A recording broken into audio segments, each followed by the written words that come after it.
شركردو ما دلال فتليس ما دوام كانوا وامه رينا وامه تبيا وامه ما بخير بلا وسه سكنا خير بالسلامة وشرني شنو سماك وشرني ما كرن ما حق راجبو نام خو ازمارا نهاية سر بتني نعم هيدر أتاش هيدا سكنا سيستو تشي وش من سماسك وشرني ما بورا تيجي بورا بيوس tabii بيوس بدور وانا وخيل دردون ترى vallahi خير وانت tabii on derdon vallahi fakirlik oldu tabii ki döremin işini mektep varoyamin işini araba için ve fakir mi postol lingmada için ve tabii o zaman ve mektep zaverdi orta okulda ondan sonra gurey mi hatta tabii mi nika çok şükür nika kad durumu torunda Allah'a şükür rındı yani çok şükür yani وراوی ما لاستیکی شای کردن پای doğru lastik lastik ve gizlevet geçin ve پیما kara lastik پیما ماری lastik گوریت lastik ما kesme جرو موادini kesme جرو ما بردن beni başına koydu diye o beni ondal dediğin o doğru bana din o dikaya roj verdraşi tabi rojame ilerlemiş bir gureyme bon biraz çuguret en ahire hatta tamam nika Hakka sıkır kamle Hakka sıkır da domun mesi herme dumesta mom pimi döde kayıtlı bon he sonyon molode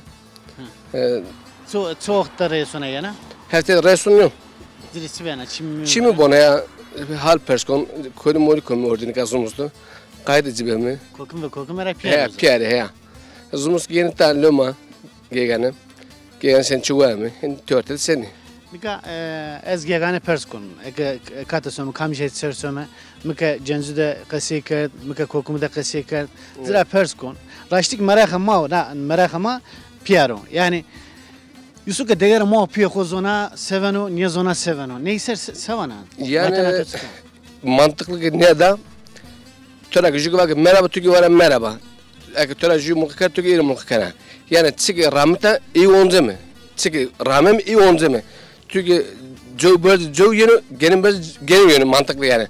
İmma ki mesela ben kokum raşki yani nerede ki ma deste jübin ne adamın domon oldu ne adam ya komşu ne adamı.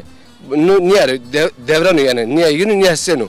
Kes ni inkarını geliyor. Ne başka niye cens manun cens kuson. Ya doğru bana yani gerek ki ne demek ki yemek yemadın nedir? Yani herkes ki arroza senu arraya senu yani.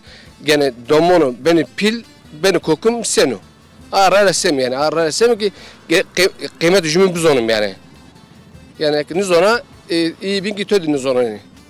Biraz savajna nika vesu var ve raştiya hakik nava yani Yusuf'a muhapiye kore kısmete bikaro domonu Yusuf okt kame isoni kısmete keni nanyana dina niyana niya sona isu ok isu kadar kıymeti cümle biz onu. Tora hatırı vazon rınd kayıtı hove hatırı vetobra. Kayıtı hove razı asma rınd bu yolunuz açık olsun. Koydurun nedir? Haklacı hatırı vetobra. Sağ olasın.